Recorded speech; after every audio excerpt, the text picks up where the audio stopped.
Join your host, Maddie Roche, as she brings you into a community of fee-only financial advisors who are successfully building profitable businesses that serve the next generation of clients.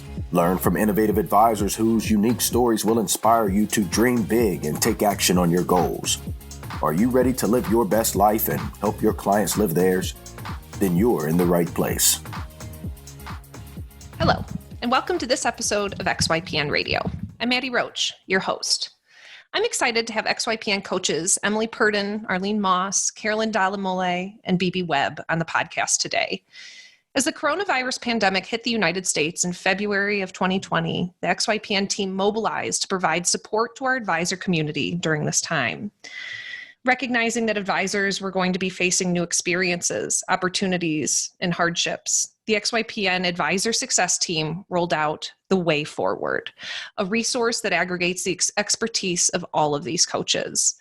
Today, Emily, Arlene, Carolyn, and BB discuss what they've built for our advisor community in the Way Forward, from providing open coaching opportunities to developing new resources around how to market in our new world.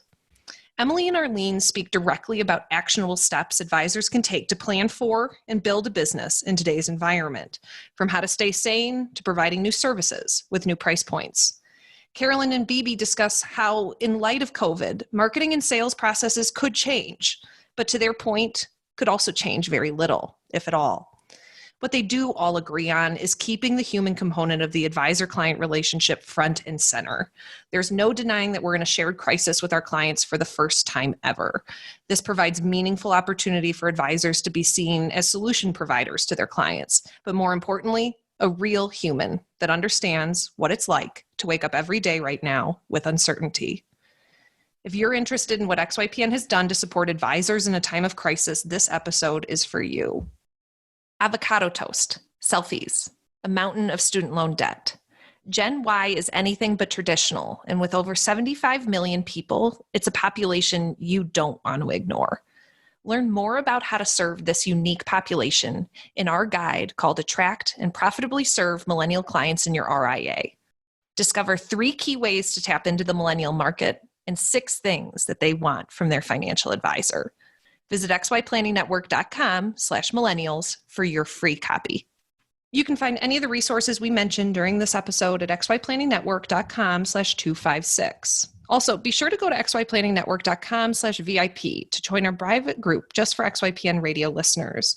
It's the community of advisors we've all been looking for that's there to provide support when we need it the most.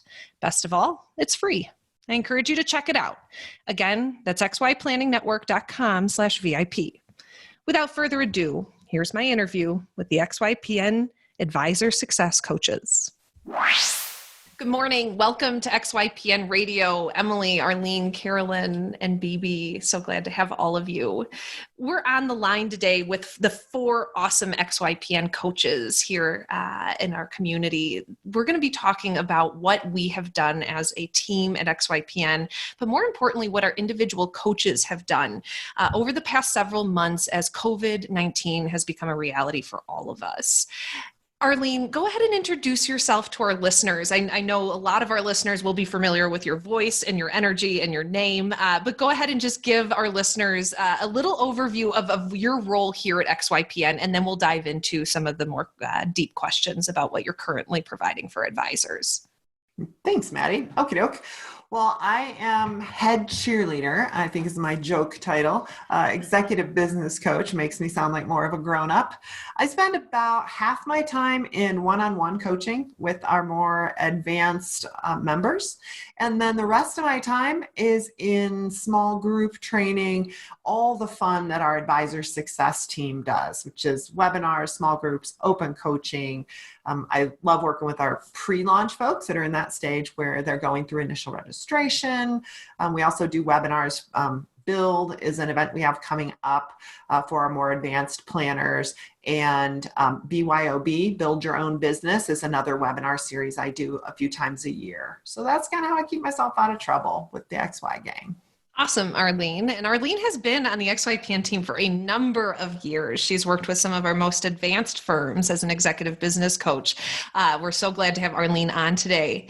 Emily, go ahead and introduce yourself and your background, please. Absolutely. So my name is Emily Purdon, and I am the Financial Planning and Process Coach here at XY. I joined the Advisor Success team in June after working as a financial planner at a large fee-only RIA in Northern Virginia. I earned my master's in advanced financial planning from Kansas State this spring. I also completed KSU's financial therapy graduate certificate program and the FPA residency program. So as a CFP and an EA, I coach members as they start, run, and grow their businesses. Along with Arlene, I coach in group and private formats, lead weekly educational webinars for members in different phases of the firm journey. And when I'm not coaching or engaging with members, I spend time creating ready-to-use resources, building out self-guided courses, and writing blogs. Awesome, Emily. And I must say you are one of the most complimented staff members we have right now. It had been a while for XYPN before we were able to invest into a position like yours where you're dedicated to building out this financial planning process for folks and supporting them in that regard. So I'm really looking forward to diving into those individual programs that you're going to be running here and have been running. Thanks for that intro. Absolutely. Thanks so much. Carolyn, why don't you introduce yourself to our listeners? I know some of our listeners have heard you before on this podcast, and some may have even worked with you, but let the listeners know a little bit about your background and what you've brought to XYPN. Sure, yes. I am Carolyn Dalle-Molle. I've been the XYPN marketing coach for a few years now, and I come from the small business startup world. So I have about a decade's worth of experience helping small businesses market themselves with a variety of levels of resources and honestly, skill sets too. So I was spending my first part of my career out there doing the work, and now I'm here in network training members about how to do it in their own firms. I really, really enjoy the financial services space, so it's a great fit. And right now I work with members in multiple different formats, just like everyone else on the call here today. But there's a lot of group training stuff that's live. There's always on-demand resources in Academy. And the live coaching is sometimes my favorite because I get to not only present a training, but also hear from members about what their follow-up questions are and really get into the details. That's sometimes my favorite part of the job. Absolutely. I know so many of our members love working with you, and they credit you for being so familiar with the small RIA space. That's really what differentiates so many of our coaches is that, yes, you're coaches, but you're coaches to this niche, and you can speak directly to that. So BB, why don't you introduce yourself and your background to our listeners, please? Sure. Hi, Maddie. Well, I come from being an entrepreneur for decades. I owned a small business in Georgia, just outside of Atlanta, that I ran for 14 years and sold it before moving to Montana. And before that, had a career in the arts. So really came at small business ownership differently, and especially in my last business with about 28 employees, really learned the importance of creating structures and processes and procedures, and learned an awful lot about sales and marketing and how to get the word out. So I bring that area of expertise to our members, our advisors who are small business owners, and my focus is as a sales coach. I work on sales process and really how to position sales as a service and selling as a conversation. And I really look at sales as the art and the science of sales. You need a process, but then what goes into that conversation depends on what you're getting from the person that you're speaking with. So loving working with advisors on how to put together their businesses and make sure that, once Carolyn has worked with them on the marketing piece and they get a lead in, what do they do with that lead and how do they transition it to hopefully a raving fan client? Some of the resources available, certainly templates and worksheets in Sales Resource Guide in Academy, but also some courses, some recordings, one-on-one coaching through my call program, which is for people who are newly launched, although I have a waiting list and people who are a little further along in the process can sign up. And we do that program monthly. It includes live learnings, worksheets and homework, and then also 2 one-on-one coaching sessions with me. And that's super, super fun for me to really learn where the advisors are and how I can help them. We also have a launcher series that all of the coaches do, and that's focused more on the implementing stage. And then next week, we're actually doing a build program, which is focused on folks in the building stage. And we're doing our first virtual session in that we're all not traveling quite yet, but we're focusing on the New York area. And then we also started something a few months ago called Open Coaching, where we take a specific topic in sales or marketing or financial planning and processes or executive coaching, and we coach around that topic. Everybody who signs up to be on the mic, as we call it, has 15 minutes to chat with a coach about a question that they have around that topic, and other people can listen in. So we've got lots of different ways that people can tune in to get coaching, and the very support that I wish I'd had when I was busy being an entrepreneur, trying to figure it out on my own.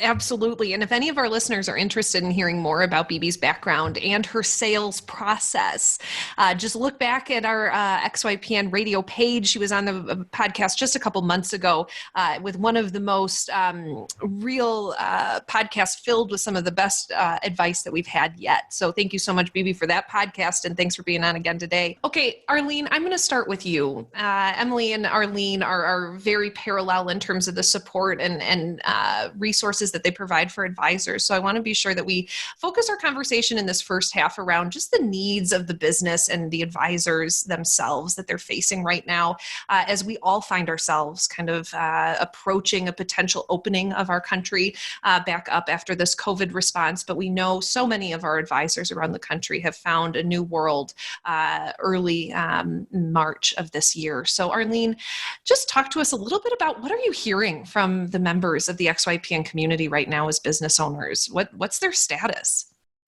They're hanging in there. I get on calls and every call I get on, my one-on-one, I check in. How are you doing?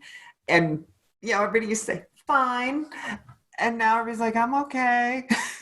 So, we're worn down. And I say that not to start this out as like, hey, everything's terrible. The world is horrible. I say that so that if you are listening to my voice and you feel like you are alone and you are the only one, you are not. There are millions of people saying, I'm over it.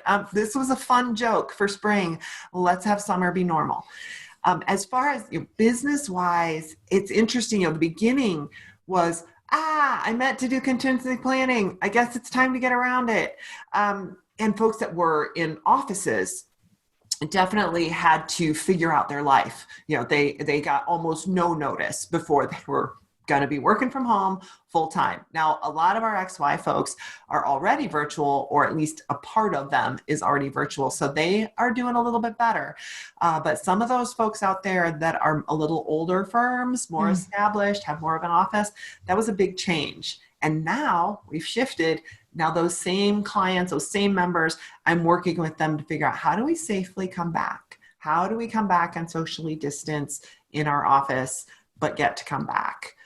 So it's been a lot of humanity, Maddie. Wow. A lot of humanity the last month or so.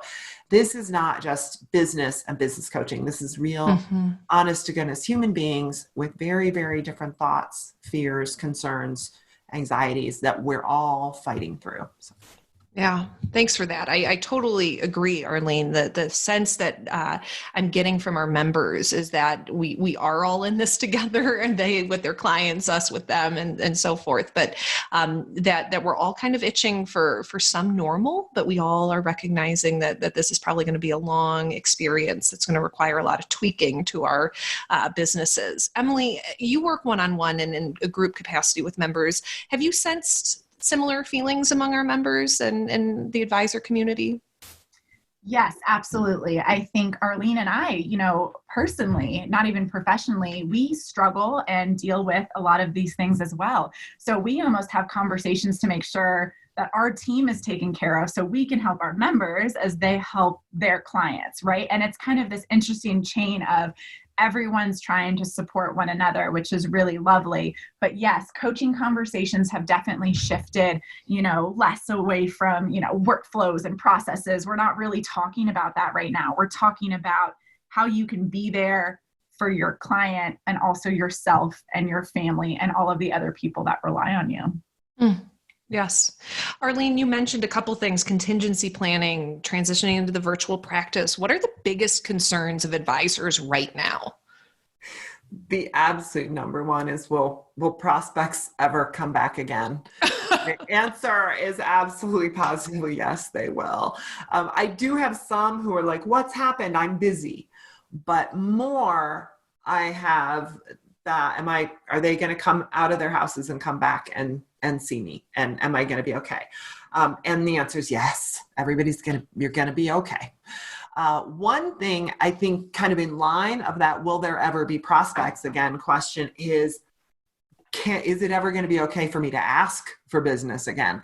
And yes, it's okay right now to ask for that business. That's the message I want you to hear, is that may be your biggest concern, but it's a-okay. You get to still be helpful and offer your services, and you can do that in a non-predatory manner. I guess I'm kind of tripping over into Carolyn, so I'll let her cover that later. But this one's, this concern is different than, say, 08, 09, where folks felt like history was on their side. And I've had a couple clients who just say, I'm afraid I might not be telling them the truth, that I might be telling them it's all going to be okay, and what if it's not? And it's scary for our advisors to think they've learned all these things. They've learned financial history, and maybe their timeless advice isn't right. I think it is. I think that everybody's going to be okay. But those are the biggies I'm hearing over and over and over again. Yeah. Emily, when it comes to execution of the planning process, how are you hearing or sensing that the experience of the advisor is changing? How are they serving their clients differently because of COVID? Absolutely. So in a normal environment, a lot of clients, or as we'll call them prospects in this case, will come to an advisor and say, you know what, Arlene, I'm having such a tough time. I just got married and I'm trying to pay off my student loans, and I'm looking at buying a house, right? There's a few pain points, a few things that I expect to get answers to when I engage an advisor. Now, it's similar in the fact that clients do have immediate pain points, but those pain points don't necessarily require numbers and analysis and planning software. Those conversations are more around how they're feeling, how we can help support them in times of just uncertainty, right? A lot of our advisors have navigated recessions or just market volatility in general. But when you add a pandemic to that, it's a new layer, kind of a new world for everyone. So when it comes to the planning process, you're probably going to be talking to your prospects and early clients a lot more, smaller touches, more unique in what you're talking about. And then you'll get to the planning process probably months down the road after you feel like you've been able to support them and help them through this time. And Arlene, how are you coaching advisors in terms of those that may feel like they're in the first few years of this, and that this was a really vulnerable time for them to experience a market volatility like this and a global pandemic for that matter? How are you speaking and working with the advisors in their first few years where this really is, it could hurt the business? For the folks that are in that pre-launch, launch stage, like you said, first year or two, I'm trying to get them to just keep on plugging. It gets back. I've sent more people to Carolyn, I think, in the last month or so than I normally do. And it's because there is this fear around marketing and is it okay to grow a business?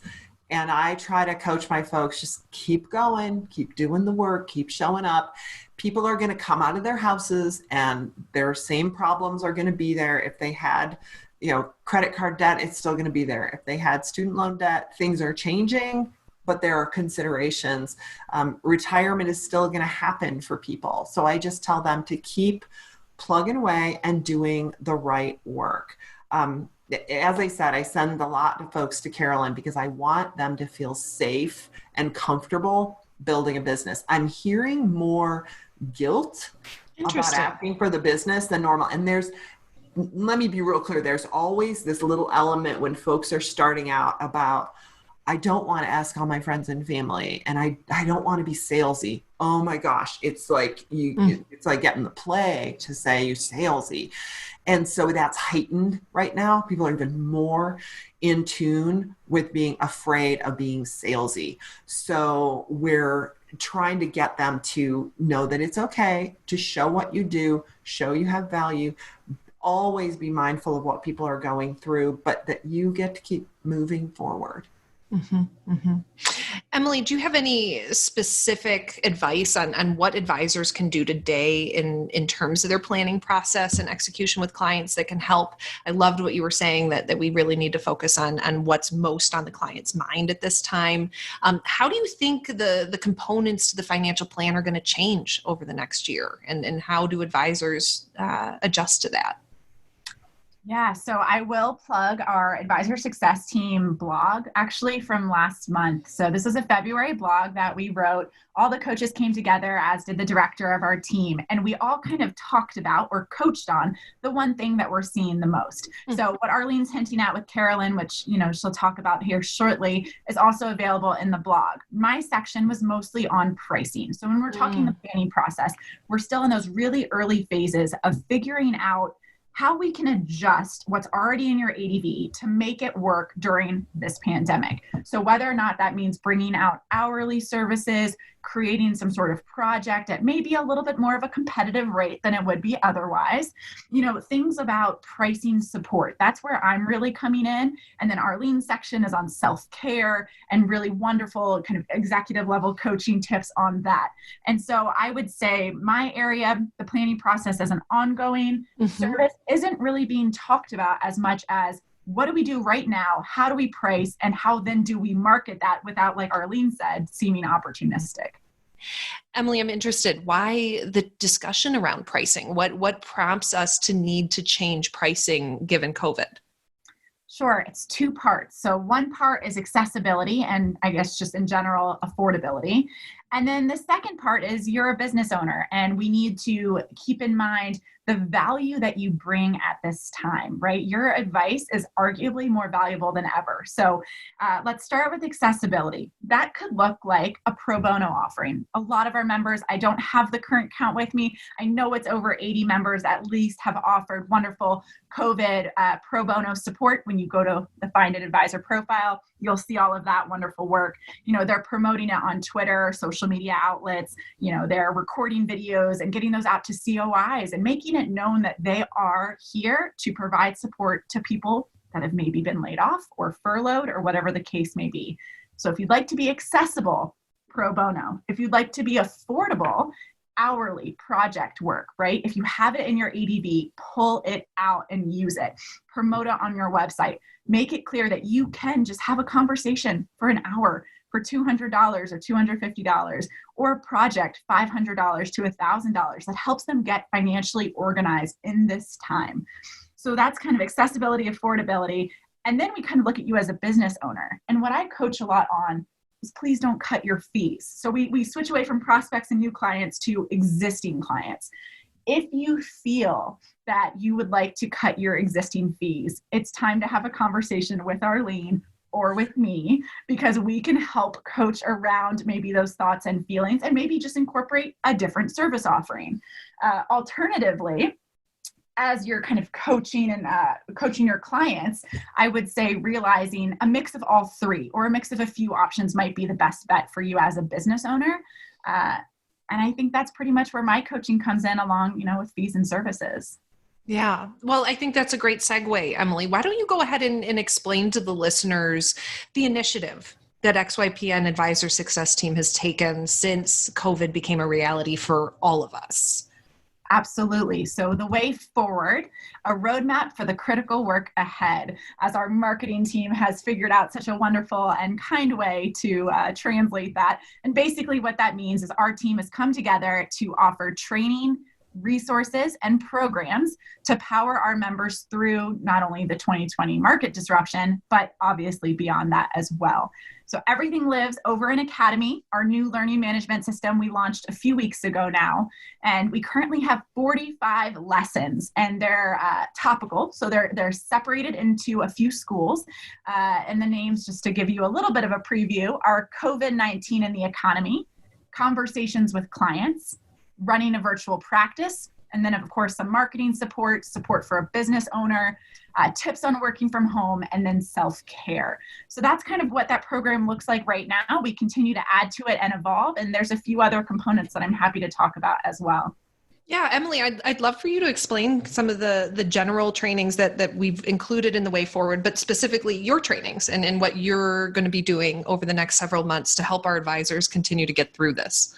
Absolutely. So there are two things I think specifically. One is our team holds open coaching. So these are 15-minute slots where members can sign up for support and guidance on advanced topics. We have changed our structure a little bit to incorporate things like evaluating your fees in this type of environment, maybe some tips on self-care. I think actually you and Arlene did something very recently for that. So we've started to incorporate just a little bit of a different topic, but the same structure. Other members pop in, they listen to us coach, they learn from one another, and it's just a really engaging, awesome member experience. All of our coaches are doing that right now. So that's a great program. And then the second thing I'll talk about is we've added a bunch of webinars. So I've reached out, our team has reached out just to industry experts, right? People that we can rely on. Upcoming webinar with Carl Richards talking about imposter syndrome. That will be, I think, very timely and effective. We've had wonderful conversations with the Financial Therapy Association, past presidents and board members on dealing with financial stress and anxiety. So just really trying to get experts from the field to come in and support our members during this time. Wonderful. I'm looking forward to a lot of that, and I've heard really great things about the open coaching program. Arlene, talk a little bit about the programs and the webinars and the topics that you're going to be covering for our advisors in the coming months.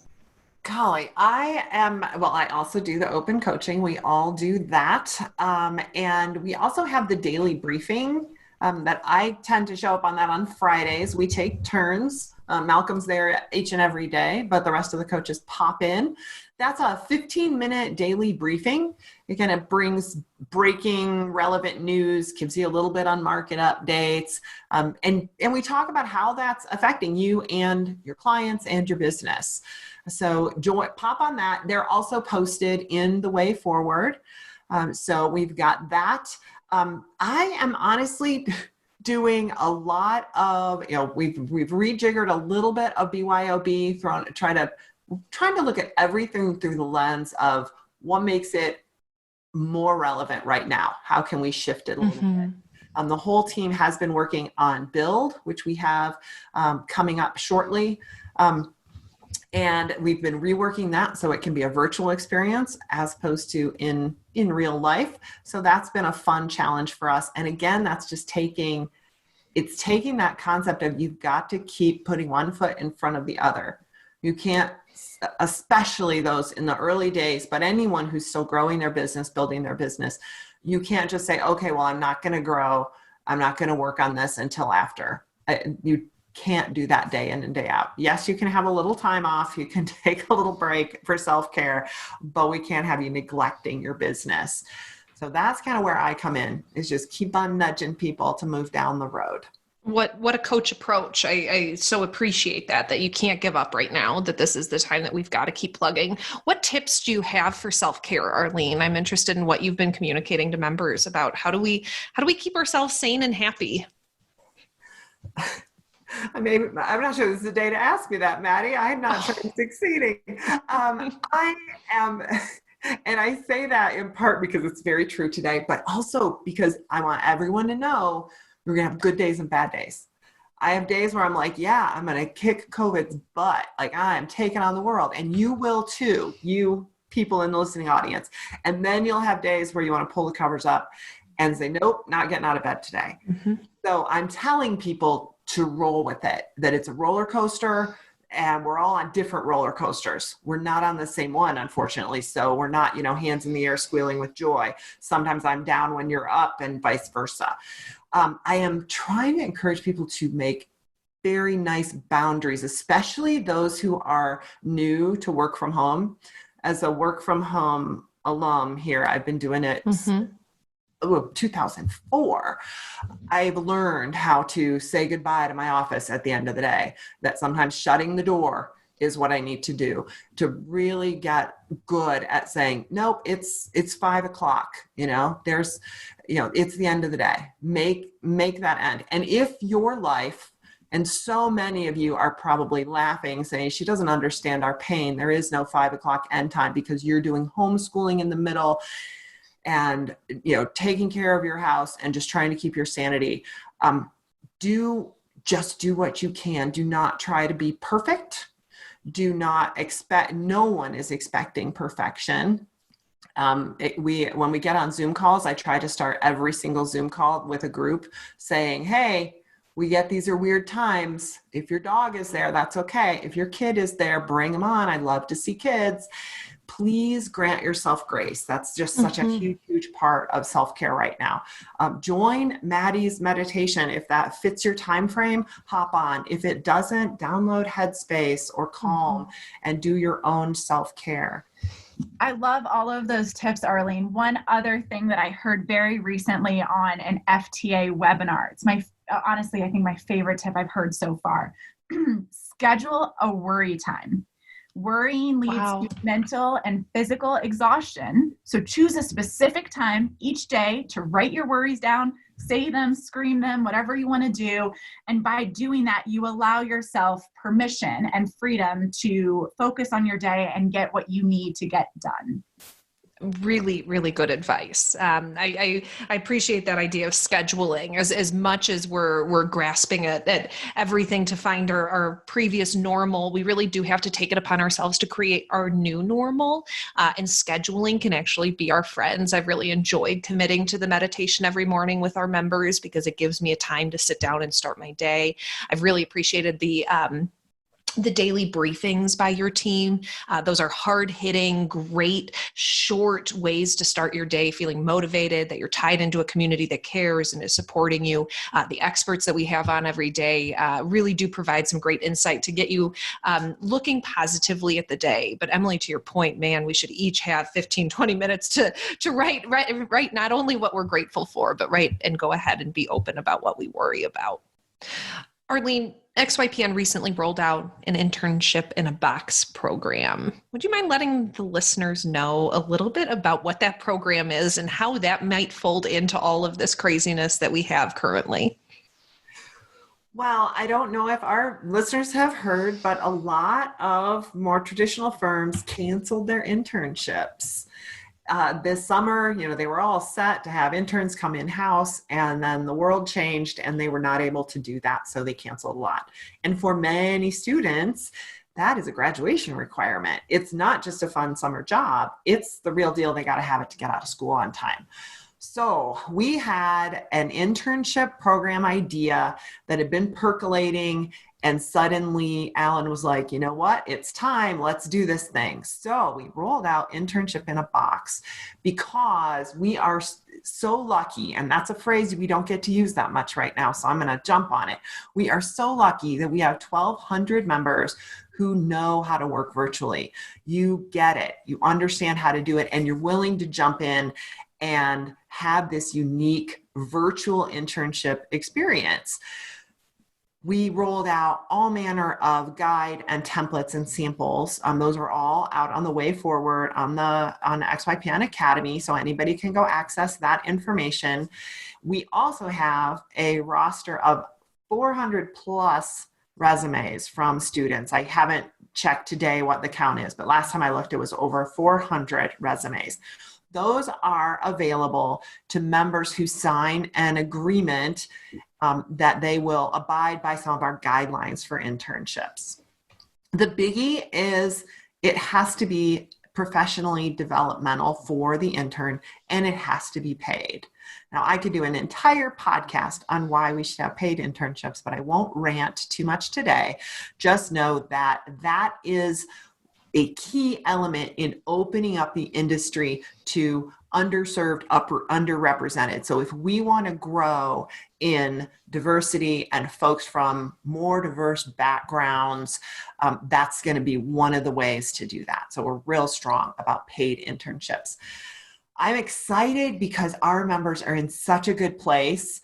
And I've talked to so many in the past couple of weeks who are like, I thought about doing it someday, or I was thinking maybe I'd do it next summer, but you know what? Yeah, I'll do it now. You guys have given me the resources. I can make this happen. So people have pulled up their timeline, and I'm beside myself happy that they have done so and are willing to help students, help the industry, and grow that next generation. Great. I too have been impressed with the number of resumes that have come in. I think XYPN has gained a lot of attention over the years to some young folks, and they're looking to work with advisors like all of you. Emily, I'm interested in your perspective and what an advisor can do currently while we all find ourselves quarantined to our homes to lean into their community and to use the leverage of a community to continue to benefit themselves, their firms, and their process. What tips do you have? Interesting. Yeah, I think right now leaning into the community is a virtual experience, right? Right now it's all about being connected, trying to replace that really valuable in-person time with meaningful virtual communication. Arlene and I joke about this a lot because I feel like every day I'm invited to a new webinar or something else that is a virtual, experience where you can learn and get educated. And we're all trying to do our part to stay connected. And I think right now for our members, I almost feel like it's a good time to slow down. I think you've read a lot about, the earth was telling us it was time to slow down or whatever the case may be. And I think it's just realize your business will be there. Like Arlene said, the client questions and concerns, you can answer them now. They'll still be there a few months from now. But just realize, spend time with your family, whether that's homeschooling or skipping homeschooling, or whether that's, just going out in the backyard and spending time with your family. I think I'm just giving my clients, so our members, permission to do what they need to do to feel fulfilled and feel as happy as they can be during this time. So not a lot about, professional memberships or attending this webinar or that webinar, more so just enjoying their natural community and the family that they are able to see. Absolutely. That shared and the validation we can give one another, that we all are slowing down a little bit, that all of our worlds have changed, and that we're each taking time for self-care and pivoting a bit, I think is so important. And that's where the value of a community does come in, is that you can hear and sense and understand what other people are doing, so that it gives you a more real feeling that you're not too off track. Arlene, have you given any tips about utilizing a community during this time to any of the members that you've worked with? I always recommend that they stay connected to their NAPA study groups or their FPA chapter, and I encourage them to continue to do so as best they can. What I'm finding a lot of is helping folks lead. If they're not sure how to connect, I say, you know what, you can be the one that hosts the happy hour. Reach out to all the folks that you would normally be seeing at networking events. This is coming mostly with my more extroverted networking powerhouse clients. The ones that hated networking are very happy to not be networking. But those who really got excited about going and seeing people in real life they're legitimately struggling right now. Mm-hmm. So I've encouraged them to create their own online happy hour, their own brown bag lunch, their own content, and don't be afraid to host and be the one that invites people to stay connected. Be the hub of that wheel, so to speak. I'd love to add on to that. One of my favorite things, and this is coming from an introvert, is our weekly happy hour. I absolutely love it. So XY for staff, has our happy hour every Thursday. And it's some of my favorite, I think, moments with coworkers, especially during this time. And I will say, feeling like you have a community, be that at work or elsewhere, study groups, I'm hearing a lot from members. But I will say I'd encourage you to join things, even if you might be a little bit more introverted, or maybe you're appreciating the kind of quiet opportunity to go and stay kind of in your space. It's really great to engage with fellow coworkers and people that are just experiencing the same thing that you are.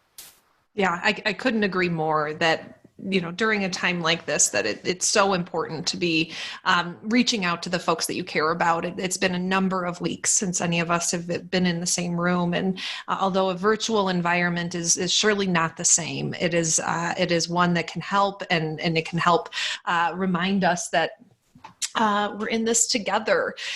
We've talked a lot about that already, and I so appreciate it.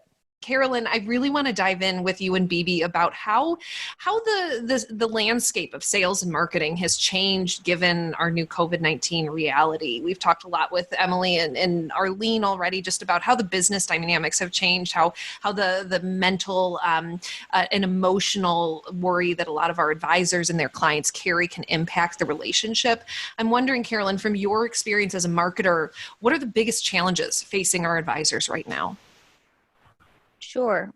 I think from the marketing side of things, the biggest fear or worry in this environment is to feel like if you're marketing your business, you're insensitive or you are going to appear like an opportunist. There's this worry, I don't want to misstep. I don't want to damage my reputation or seem pushy. Lots of ways to describe what I call, misstepping or being that opportunist. And it's a valid fear. It's actually a helpful fear because it might help you, an advisor, steer clear of the kinds of marketing that would appear such. Because there is a way to communicate right now that would be insensitive. There's a way to advertise yourself that would be pushy. So a fear of that is actually helpful. And you can use that fear to instead turn it around and say, well, what do I want to do? If I go out and I communicate right now and I reach out offering help, how do I want to show up and present my offering so that it seems useful, helpful, generous, all the positive attributes that you want to be associated with? Beautiful. BB, have you felt that you've identified challenges specifically regarding the sales process for our advisors in this environment? Yes, Maddie, I think similar to what Carolyn was saying, I think that people don't, well, with sales in general, the first fear people have is, my gosh, I've had some bad experiences with salespeople who put pressure on me. And it's reminding them again what we do in all the trainings, which is it's a conversation that you have and creating a structure and really coming forth as the leader and explaining what the process is. That, hey, this is what we're going to do. For instance, with the first prospect fit meeting, we're going to get together. I'm going to learn a little bit about you. You're going to learn a little bit about what we do. We're going to see if we're a fit. And if we are at the end of this meeting, then we're going to have a deeper dive meeting that it's all complimentary. Just being upfront about what is the key issue. And I think the shift with the pandemic is the issues have changed a little bit.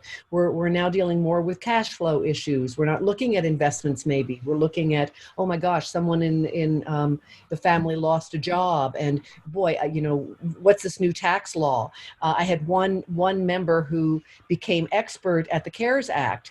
And even though she was presenting not in front of her main niche, she was coming forth as a leader and really guiding people. And that's paying off for her. People are beginning to talk about, wow, she's the go-to person, the leader who is listening to the current needs that folks are having, and they're remembering her and inquiring about, her practice because of that. So I think that really, as I would recommend in any sales process, being the leader, guiding the path, sharing what the expectations are and letting the person who is listening be totally in charge and in control. So there is absolutely no pressure, but they can feel that you're coming forth with an attitude, a framing of service, and really helping them through a challenge. Yeah, I love this theme of all of the coaches you guys are talking just about being of service to one another and being there as humans, to the advisors as coaches, but for our advisors to be there as humans to their clients. Carolyn, I'm wondering, are there immediate changes that you recommend advisors make to their marketing today because of what we're facing? Yes, there does need to be some filter through which we put our marketing. The marketing you may have planned out for this spring and summer perhaps needs a second glance and see, is it still appropriate given the environment? Because the challenges do change right now, and the tone of voice we use might need to become a little bit more compassionate or sensitive to the circumstances. So the immediate change would be to look at what you've scheduled, what you were planning to launch, and just look at it through the current lens of this pandemic, this global challenge, and a lot of the fear that's going on. So what is your new voice? How might you change some of the word choice or the titles? Is there something that you should pause and wait for, further down the line to share it all? So that's the first step, is to look at what was scheduled, look at what you were planning and say, is it still appropriate? And then second is to say, how can I be of service right now? Are there short-term things I can do to amp up my outreach, to be able to help more people, or to get even more specific about what I do so that the right people easily find me?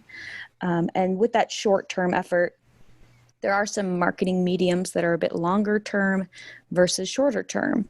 So that's actually one of the resources I provided in the Way Forward, is a list of marketing mediums that can be effective short term.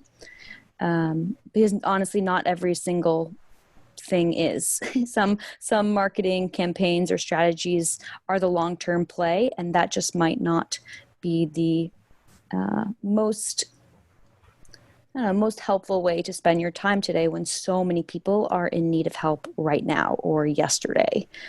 So those would be the two things, right? Just look at where you're planning. Is it still appropriate? And then secondly, could you gear up and launch more things in the short term that will be helpful to people?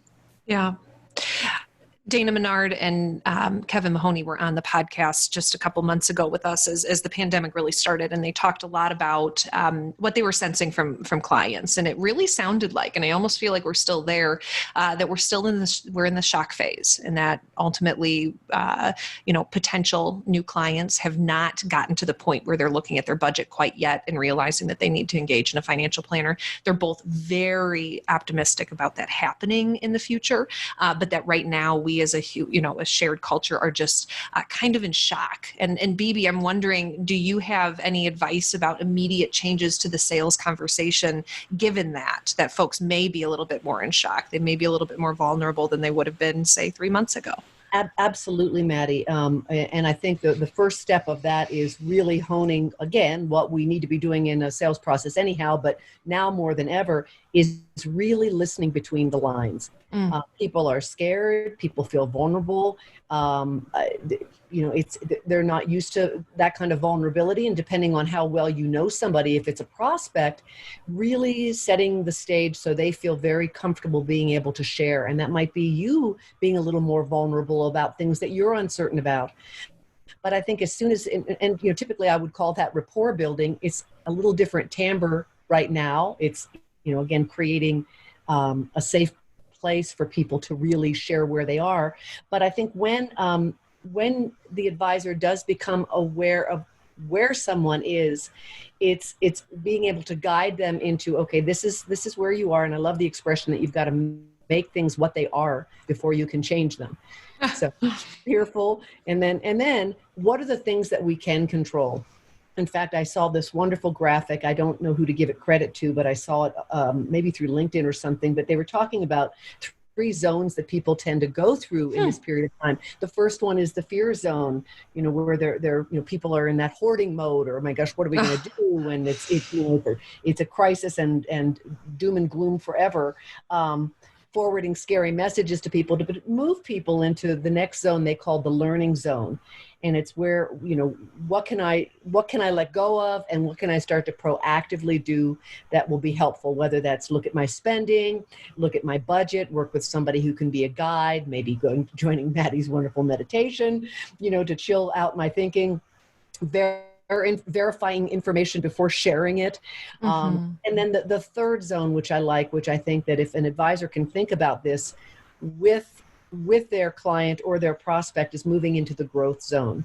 That we, for instance, I've been through other 07, 08, and I was through 9/11, different situations, but they were crisis points, and that we got through it through methodically looking at what we could control, what we couldn't, and then making a plan and working with reliable, grounded people who can help guide us through, and then also having challenges for when we do go down the rabbit hole and in that scary spot. What are the different strategies we do, whether it's take a bath or take a walk or call a friend or get on Zoom, the things that we can control.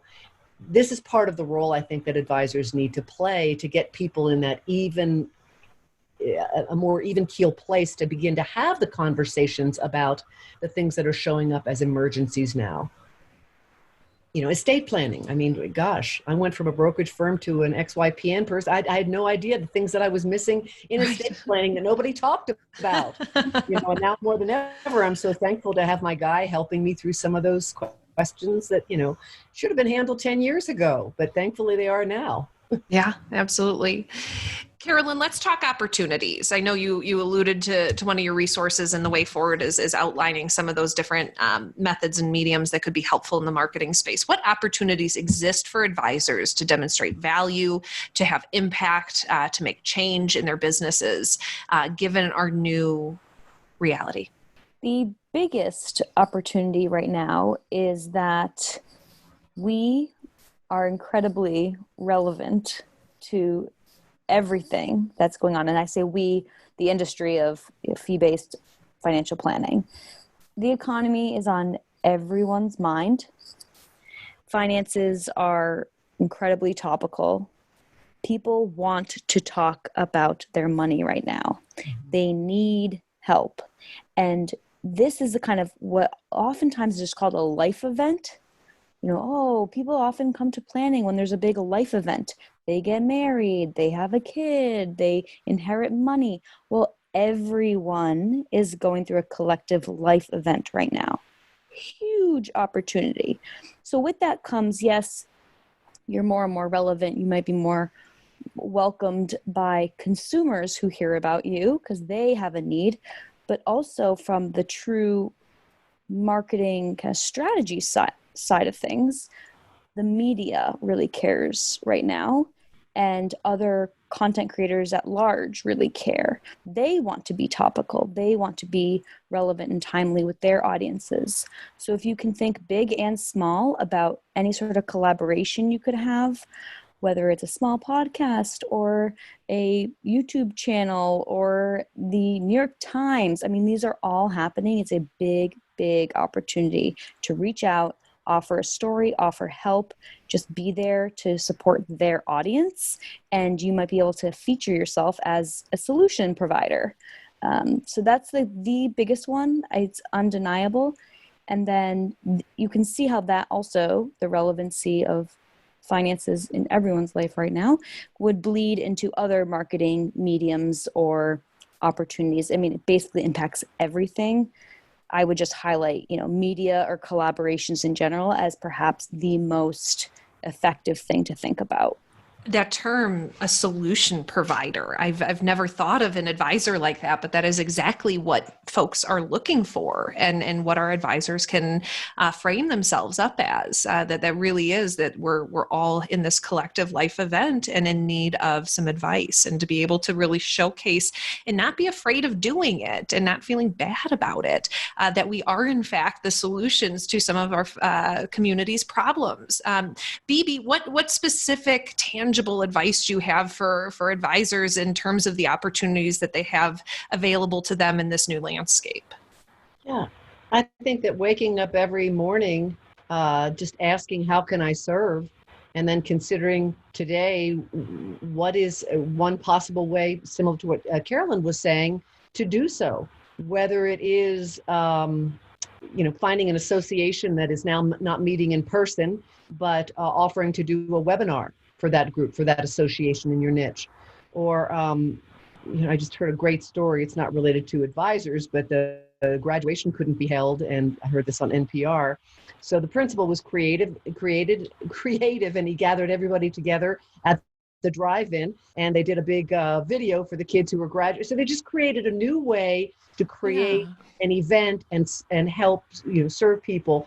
And I think through content that people are not just craving but need, what is the great way to get that out, and how can you adjust your model so that whether you don't typically do hourly or project, maybe now you do for a while, with the idea that, gosh, once we get through the crisis, let's talk about maybe how I can help you on an ongoing basis, and be that guide, because a plan all by itself, it's like culture statements in a company. If you have this great culture statements for wonderful communication and systems based, and it sits on a shelf, which I did in my company, and I wondered why people weren't doing the things that we talked about. It wasn't until we visited those culture statements daily that we began living it and creating the kind of robust culture we wanted. Obviously, it's the same if a plan is sitting there, and you don't have an advisor helping to guide you through. Challenges can happen, and I think being able to share that with people now and get them started on that track to a healthier place, it's going to serve them for years to come. So just waking up and how can you serve? Yeah, well said, BB. Carolyn, I'm interested in hearing from you a little bit about what strategies you have for marketing in terms of, let's focus specifically on some of the new advisors in this space right now, some of the new members who maybe joined XYPN in the past year or so, those that may be joining in the next year. Marketing has changed. We are no longer, and BB, I'll be asking you the same question, that we are virtual right now. How does that change? And what advice do you have for advisors in that space? Whether it just be words of wisdom, and support, but ideally some tangible pieces of advice in terms of marketing in this world. Absolutely. I can elaborate more on this in the resource, again, that is in XYPN Academy right now under the Way Forward. Look for marketing during recession can hurt your reputation. Here's what to do instead. So it's a multiple page document that you might want to give a read, but I'll give a shout out to a couple of the points now. One of them is, in this environment, marketing at its core is the same, because marketing is communication. And if you want to be strategic about it, then create a plan of action to achieve this kind of overall aim of helping people, bringing more prospects into your sales. So the change in your plan is only to understand that the audience circumstance has changed. Marketing will still remain the same. You still have to go out there and communicate, share your message, articulate your value, give them guidance toward the next thing that they should look at. All those fundamentals remain. The only difference is that audience circumstance. The problems they're looking to solve are different, or at least they're being viewed under a different light, because everyone has this current perspective of fear, uncertainty, being a little bit sad, just all the things we're all feeling. So that is the change in your strategy to be thinking about. For new people coming in, that is actually really useful, because the human experience is, from my view, more shared than usual. So the specific problem people are having, you could almost write down a quick list of 10 problems you think the United States is experiencing right now, and you would be probably pretty correct. It's the problems are glaringly obvious in this environment, so you can more confidently speak to those and how you help them. This time last year, as an example, you'd have to be kind of guessing what people's problems are, guessing how you can articulate some value, and doing much more experimentation around that. But right now, it's kind of out there in the public and everyone is feeling that way. So that should give some folks a little bit more confidence about how to approach their initial launch or how they get their foot off the ground, is you're actually quite in tune with the problems people are trying to solve. And so under that also, some tips just to avoid misstepping is to offer very specific value. Now is not the time to put out vanilla statements about plan for your future for a better tomorrow. Now's the time to get very specific. And the more specific you are, also the more confident you can be that your message will resonate and be viewed as, oh, that sounds helpful, versus, the pushy opportunist that we all want to avoid being. And then the more you can be generous too is another pillar to go after, is not only how can you market the firm, maybe grow the business, but are there ways you can infuse your activity with a lot of generosity? And the answer is yes, but have that wing of your marketing as well. It will only serve you and others. There's no harm in adding more generosity at this point. Yeah. Really, really good advice that we are more aware of the problems facing our potential clients than ever before. That really rung true in my mind, Carolyn. Thanks for reminding the listeners of that activity of just writing down the top 10 issues you're facing. You can assume the rest of society are facing very similar ones. Very, very, very good point, Carolyn. BB, how about you in terms of a sales conversation and the moving into the virtual world? I imagine that new members and new advisors in this space were really planning on making that sell in person across the table and have that energy be able to be shared. We're not able to do that now. What are your tips for those folks? Well, I think start by naming the elephant in the room. And let me back up before that, is leaning in as the leader, leading the show, that this is what we're doing now with confidence, and naming the awkwardness that maybe it is even, hey, a little tutorial on Zoom, and this is new for all of us, and let's just take the first couple minutes and make sure that we can hear each other and how we're set up. But just to be, to Carolyn's point, generous with, not everybody knows how to do this virtual world. We live in it day to day, but so really naming that. I love to start or talk with advisors on starting conversations with, guiding the conversation. Creating structure is really important, but we start with something called WIFL, what I feel like expressing, and it really gives everybody a limited time frame of, okay, you start the conversation, anything can be shared, anything you want to talk about, but you've just got a minute and nobody can interrupt. And then the next person goes, if there's several people on the call, just to kind of all bring the energy in the room together and let people put their other concerns, they've just voiced them, so we can focus on what we were meeting about to begin with. And then people have the opportunity at the end of the minute sharing or whatever to make a comment, but it gets everyone in the same room. It eases the energy a little bit, and they can move forward with the structure of, if it's a prospect fit meeting, an introductory meeting, being able to line out what we're going to talk about, the time frame. So creating a structure, and within that structure, being able to have the dialogue that's important to that person who you're speaking with. If it's a prospect, to be able to ask good open-ended questions so they can really express what's on their mind.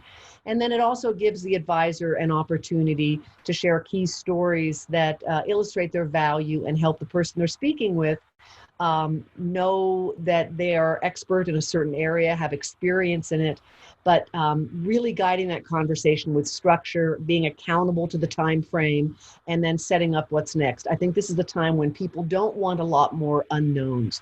So really, this is the time to lean on the sales process. And I am in the process of, I have quite a few great resources that people can look to in Academy, but also we're building out some new resources around my 6-step sales process. And, but again, being the leader, leaning on structure, and sticking with the process to keep a continuity and kind of a safe place, something that folks can really count on, that, he or she is going to lead me through and is accountable to everything he or she says, I know that we're going to go here, and then we're going to go here, and then we're going to go here, and I can count on that. And that's so important in times of great uncertainty, for sure.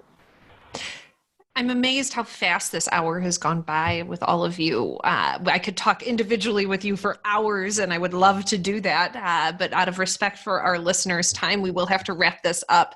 Really, some of the core takeaways from this is that the process really doesn't need to change. How we show up does, and what we recognize in our clients and where they're at, to be able to meet them, take some inner work for ourselves to take care of ourselves first and be able to show up passionately and forcefully with those clients. So thank you so much, Carolyn, BB, Emily, and Arlene. You all have provided so much value and really impressive resources to our XYPN advisors. And just on the show today, some real tangible takeaways. Thank you so much. Thanks for having us, Maddie. It's been great. Thank you, Maddie. Thank you, Maddie. Avocado toast, selfies, a mountain of student loan debt. Gen Y is anything but traditional, and with over 75 million people, it's a population you don't want to ignore. Learn more about how to serve this unique population in our guide called Attract and Profitably Serve Millennial Clients in Your RIA. Discover 3 key ways to tap into the millennial market and 6 things that they want from their financial advisor. Visit xyplanningnetwork.com/millennials for your free copy. Be sure to join our VIP community at xyplanningnetwork.com/VIP to hang out with other XYPN radio listeners, ask questions for future mailbag episodes with Alan and Kitsis, and finally, to find a community of like-minded financial advisors.